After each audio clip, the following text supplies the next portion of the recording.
Berarti cita-cita itu sudah muncul waktu mulai masuk ke Al-Azhar ya, ingin belajar tentang keuangan syariah. Iya, betul.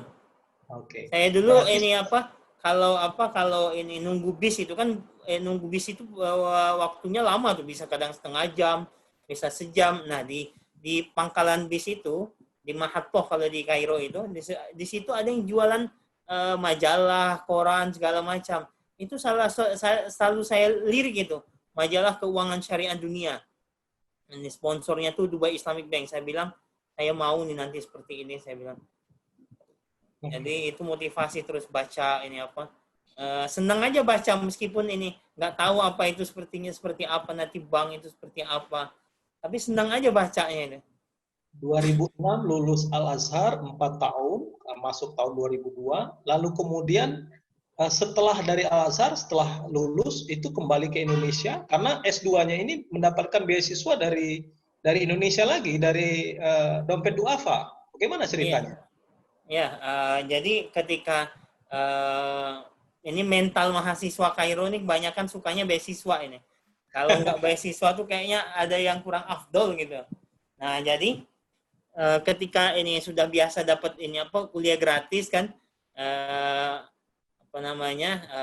pengen juga nih lanjut S2 tapi yang gratis. Nah, gimana caranya ini?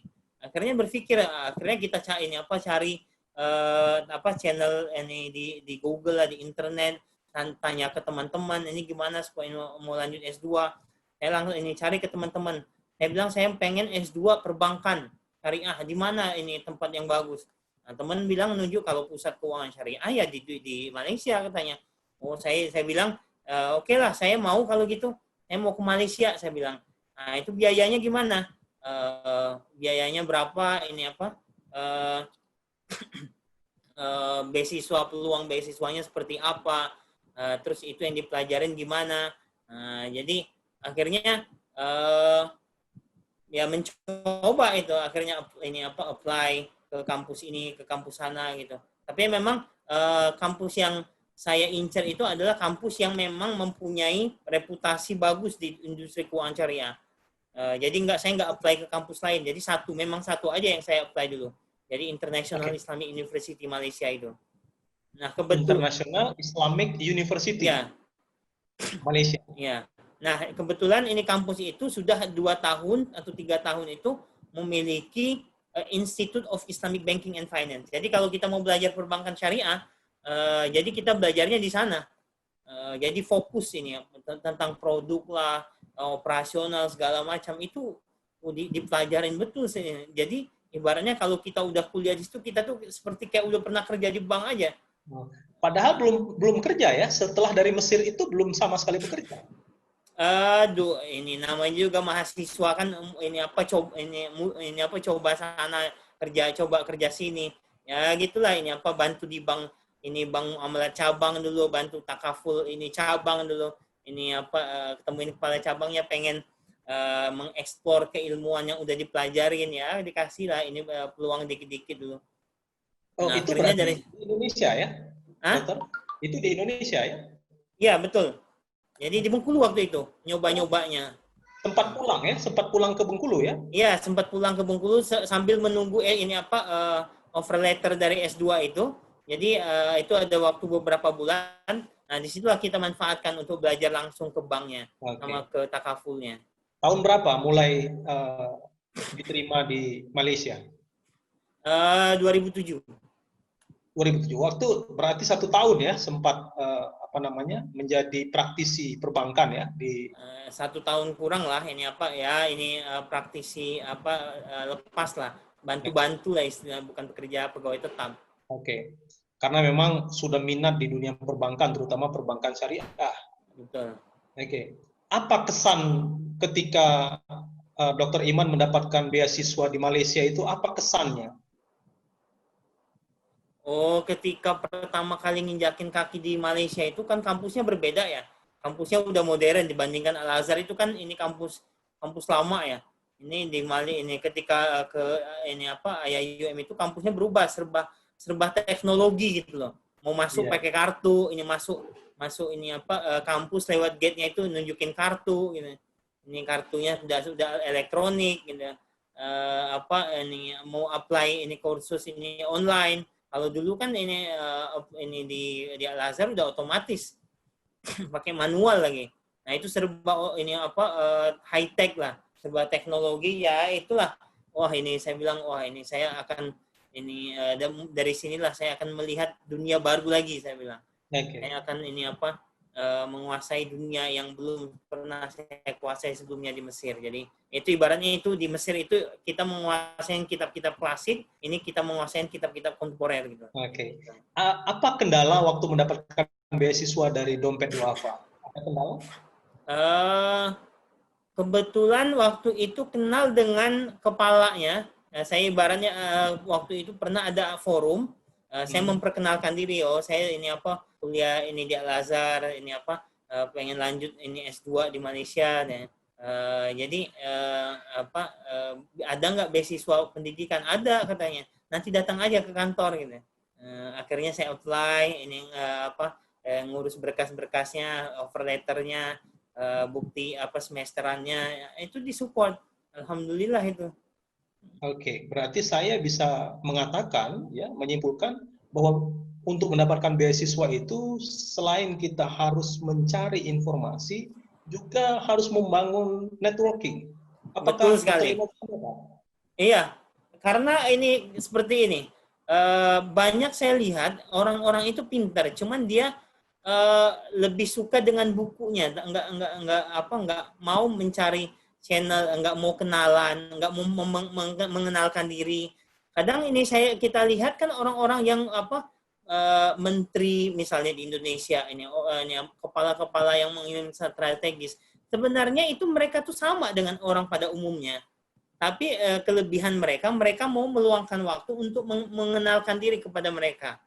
Ini bahwa saya ini loh, saya ini dengan ini loh kompetensi saya bisa ini sebenarnya. Nanti kalau kita pinter ngomongnya itu kepada orang-orang yang berkepentingan, siapa tahu ketika kita ngomong dia lagi cari orang tuh.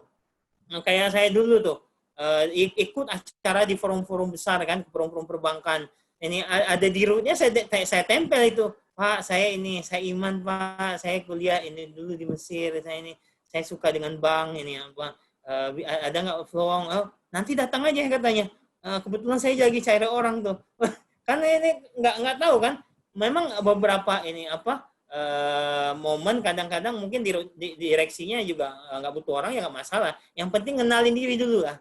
Okay. Siapa tahu nanti poinnya itu sebenarnya kayak dulu saya kenalan sama Dirut. Nah, ini dia bilang kamu datang aja ke kantor. Kita lagi butuh orang juga katanya. Nah, kan itu risky jadinya.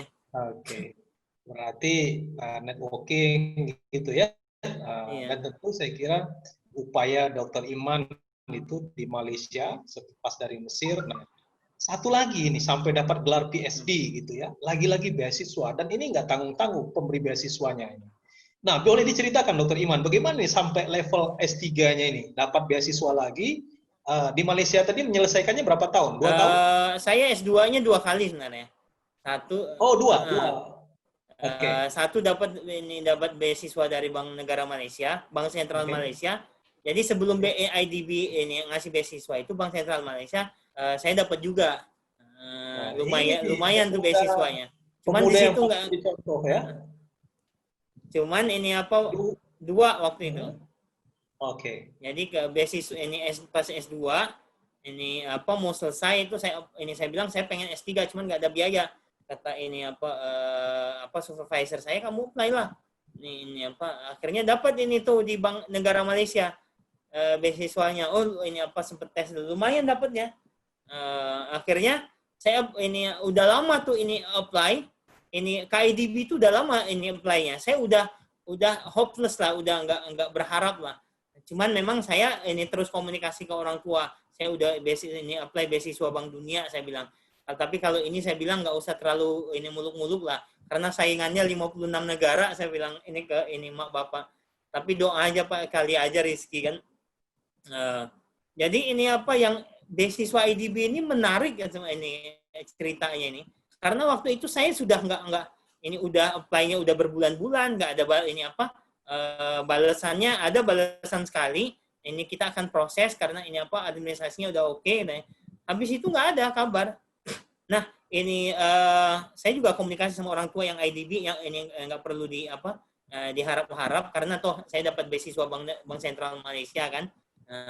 Ya, oke lah kata ini ibu saya. Nah, waktu itu saya ini sempat diundang sama IDB dan Bank Sentral Sudan ya untuk jadi pembicara di salah satu event di Khartoum, Sudan. Nah, kita itu nginep di salah satu hotel terbaik di Khartoum. Hotelnya bentuknya ini unik lah gitu, mirip dengan Burj Dubai bentuknya itu. Ya. Jadi kita nginep di atas, saya lantai 12. Jadi orang IDB itu lantai 15 kalau nggak salah. Nah, kita ini pas pagi-pagi itu kita ngobrol sarapan pagi kan di hotel, semuanya ngumpul. Saya tuh udah 6 atau 8 bulan itu apply IDB itu. Nah, kebetulan itu ada orang IDB, Islamic Development Bank yang yang tugas untuk ngawal acara itu. Saya nanya ini, namanya Dr. Abdurrahman El-Zahir. Ini, saya bilang, Prof, ini apa kabar? Saya bilang, saya pakai bahasa Arab ini, kif halak, saya bilang, ini kif umur, ini ma'akum tayyibah, ini jadi saya tanya pakai bahasa Arab. Oh, Masya Allah, ini you speak Arabic well, katanya. Ini kamu bisa bahasa Arab ya? Dulu saya bilang, saya S1 di Mesir, Masya Allah. Langsung dia pakai gaya Mesirnya, Izzayak, amil ya Basha, katanya. Saya ini, Alhamdulillah ya Fandom, katanya. Gaya Mesir gitu lah bahasanya. Oh, ini katanya, kamu ini nanti sesi berapa, katanya. Saya ini insya Allah besok, saya bilang. Saya pertama ini jadi pendengar dulu hari pertama, hari kedua ini bagian saya. Oh, katanya. Terus saya ini mulai ini topik kan sambil ngobrol sarapan itu. Ini saya bilang, Prof, gimana kabar beasiswa IDB? Saya bilang, saya ini udah lama nggak ada kabarnya. Oh, dia bilang, tahu nggak ini tahun ini, dia cerita tuh panjang banget. Tahun ini tuh kita betul-betul kesulitan memilih siapa kandidat terbaik, katanya. Banyak banget kandidatnya ini, bagus-bagus semua, katanya. Tapi kita ini sulit sekali ini memilih siapa yang harus dipilih, katanya. Nah, tapi ada satu itu yang bagus banget, itu nomor 1, katanya, kita pilih. Itu karena dia kontribusinya banyak ke ekonomi keuangan syariah, dia sering nulis paper, karena dia jadi sering jadi pembicara IDB, katanya. Oh iya, Prof, ini. Emang siapa namanya, Prof, katanya? Namanya siapa ya? Namanya Muhammad gitu. Muhammad Iman, Prof. Ah, iya betul, katanya. Itu orangnya. Nah, Prof, saya ini orangnya. Kamu Muhammad Iman, katanya. Iya, katanya. Oh, kenapa nggak bilang dari tadi, katanya. Saya udah cerita banyak-banyak, katanya. Tapi saya belum terima ini surat resminya. Saya bilang, oh nanti dikirim, tenang aja. Kalau butuh suratnya nanti sama saya ada, katanya. Wah, berarti saya nomor 1 ya, sama. Iya, kamu nomor 1, katanya. Yang dipilih, katanya. Oh, Masya Allah, katanya. Tentu itu dengan bahasa Arab ya? Iya, ini waktu itu ngobrolnya pakai bahasa Inggris. Yang bahasa Arab itu ketika awal-awal aja. Karena dia tahu saya lulusan Mesir kan, makanya gaya ini ngomong bahasa Arab dia. Masya Allah. Jadi itu ya perjalanan hidup Dr. Iman. Nah, laju kemudian melanjutkan S3-nya di mana ini? Di kampus yang sama. Di Malaysia? Iya, di S3. Saya dulu sebenarnya sempat bingung. Udah dapat offer letter dari universitas di Jerman. Jadi profesornya itu email saya. Dia bilang, Muhammad katanya, kamu mau nggak ini S3 di sini, ada beasiswa nih, katanya. Saya bilang, boleh. Berapa beasiswanya? Saya bilang. Dia bilang 600 euro, katanya. 1.200 euro, katanya. Cukuplah untuk kamu ini selama ini sekolah di sini.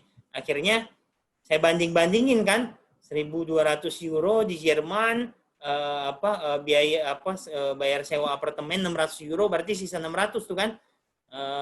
Di IDB saya dapat ini 2.000 US dollar. Ya,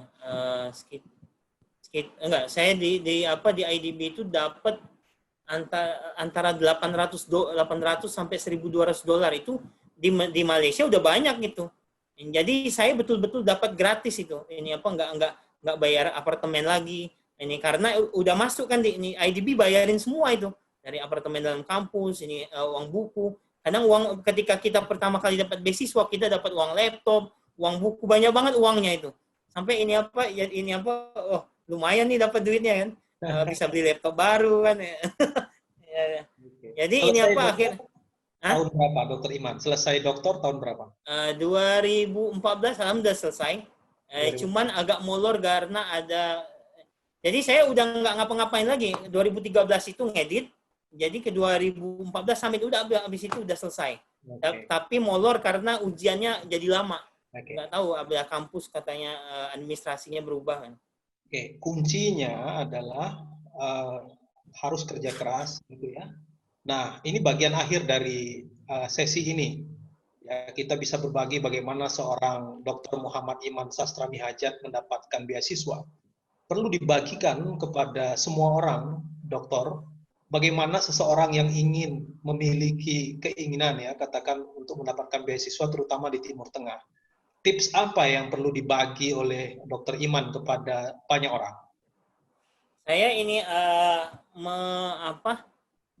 melihat sesuatu itu, semua orang itu punya peluang, semua orang itu punya potensi, tapi beda ini apa, pintunya itu beda. Jadi kalau dalam ini manajemen resiko itu, risk management itu bisa diaplikasikan dalam ayat Al-Quran itu. La tadkhulu min babin wahid wa tadkhulu min abwabin mutafarriqah. Kamu jangan masuk dari satu pintu katanya. Kamu harus masukin semua pintu, itu harus dimasukin semua.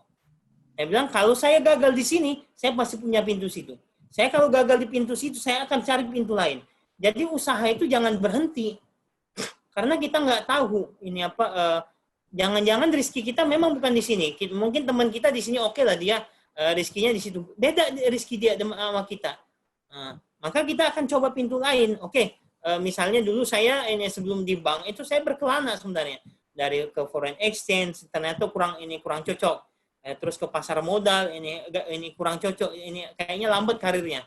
Ke bank dari nol ini berat juga. Ini akhirnya pindah ke ini apa private equity venture capital, ini pindah lagi, pernah di Takaful Indonesia.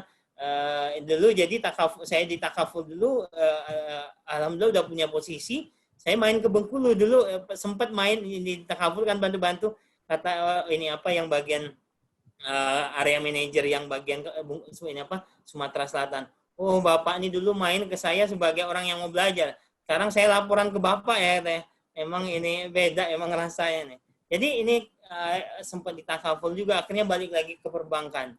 Jadi ini apa karena nggak lelah untuk mencoba tadi.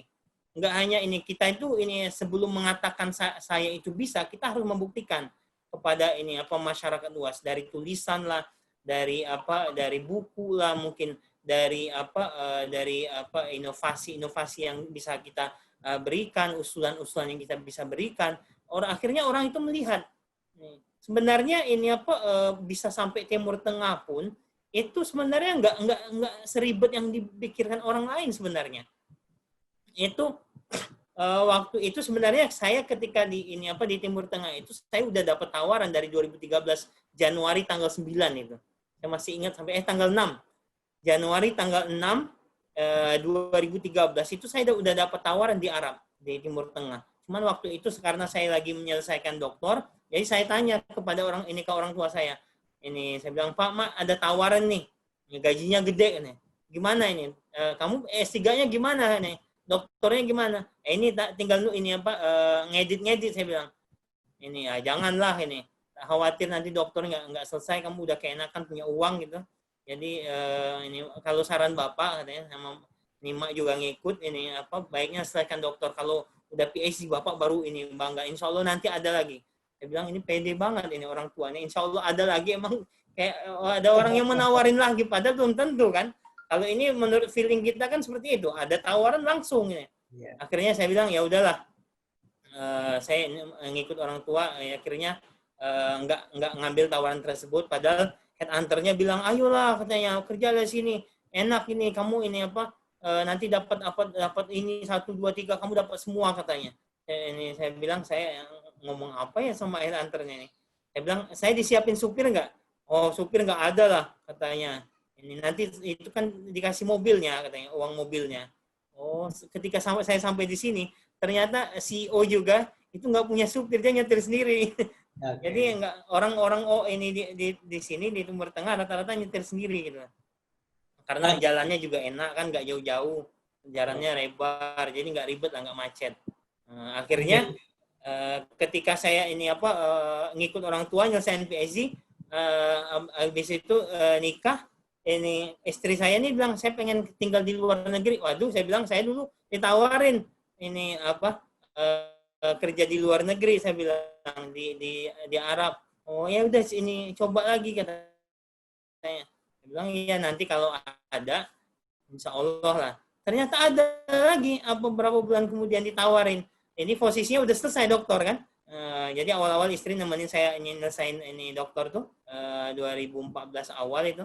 2013 akhir. Nah 2014 awal tuh istri baru ngomong pengen keluar. Akhirnya dapat tawaran interview. Jadi sekali dapat tawaran itu 3 bang. Ya. Tawaran dari Malaysia ada lagi. Dari bank salah satu bank ini besar di Malaysia. Tawaran dari bank Inggris juga ada di London. Tawaran dari ini Oman datang. Ini 3 interview semua nih. Ada yang interview di masjid, ada yang interview di rumah, ada yang interview macam-macam lah. Iya. Nah, akhirnya ini tiga-tiganya berminat nih. Saya tanya ke orang tua, ini mak, ini pilih yang mana nih? 3 nih. Saya bilang ada Malaysia, ada Inggris, ada Oman. Pilih yang mana? Pilih Oman aja katanya. Loh kenapa pilih Oman? Yang Inggris kan gajinya lebih besar. Enggak, kata ini bapak ini ibu saya. Pilih Oman karena dia lebih dekat dengan dengan Masjidil Haram. Masya Allah, saya bilang. Iya. Oh itu alasannya. Tapi benar loh pilihan orang tua itu benar, meskipun dia nggak pakai analisa kayak kita bikin analisis ini 1, analisa 2, analisis 3. Orang tua itu simpel, tapi benar 3-4 bulan setelah saya ke Oman, ini UK krisis. Ya. Teman yang ada di London itu kebingungan dia gimana nih katanya. Ini saya bilang saya baru tahu ini ternyata pilihan orang tua itu benar setelah ada krisis di ekonomi di Inggris. Habis itu tahun berikutnya ada Brexit, macam-macam ya teman-teman yang bermasalah dari segi ekonomi. Akhirnya saya bilang inilah hikmahnya ngikutin orang tua. Oke, Masya Allah itu kata kuncinya bahwa orang tua adalah segala-galanya bagi Dokter Iman, menunjukkan jalan bukan hanya memotivasi dalam bidang pendidikan. Baik, teman-teman Bang Herwood semuanya, kita akan break dulu ya, menyelesaikan episode ini dan kita akan lanjut lagi nanti menanyakan kepada Dokter Iman apa aktivitasnya sekarang dan apa sebenarnya motivasi beliau di masa yang akan datang, terutama terhadap keluarga, terhadap teman-temannya, juga kepada negara ini, kepada Indonesia tentunya sebagai seorang bangsa, orang putra Bengkulu yang melanglang buana sampai ke Oman. Tentu saya kira beliau juga punya mimpi-mimpi bagi tanah kelahirannya maupun bagi bangsa dan negara. Kita ketemu lagi di lanjutan. Terima kasih. Assalamualaikum warahmatullahi wabarakatuh.